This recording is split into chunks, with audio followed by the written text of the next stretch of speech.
Instead, we get this nonsense. Cut 7, go. Does the president need a new strategy when it comes to ISIS?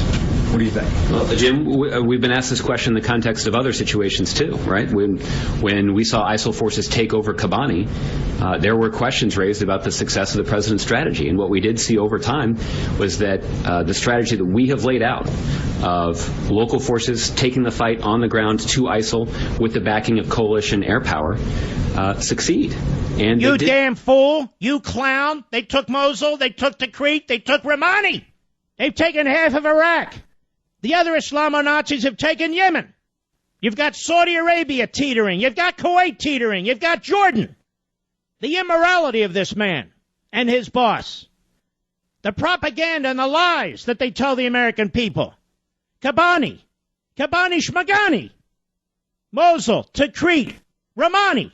500,000 people, a city with 500,000 people, the size of Baltimore, Maryland. Gone. Going door to door, looking for policemen and teachers and lawyers and judges and any human being that stood for civilization and any Iraqi who stood with America. They're burning them in the streets. They're shooting them in the back of the head. They're decapitating them. They're hanging them. They're slaughtering them. And we sit here and listen to this pipsqueak, Josh Earnest, this putrid pipsqueak. I tell you, 100 years from now, the question will be asked, how could America sit idly by? How could America do what America is doing, which is next to nothing, while the enemy gains territory, while the enemy gains weapons, while the enemy gets entrenched, dug in?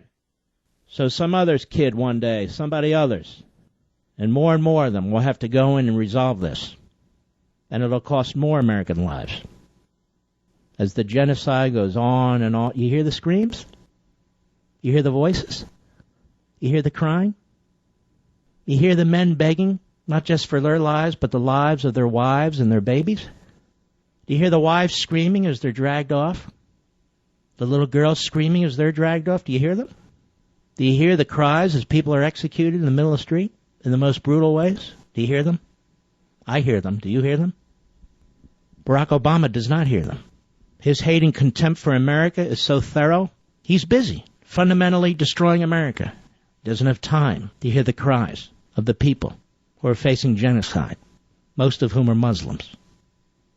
Ladies and gentlemen, this is unconscionable. This is a sin.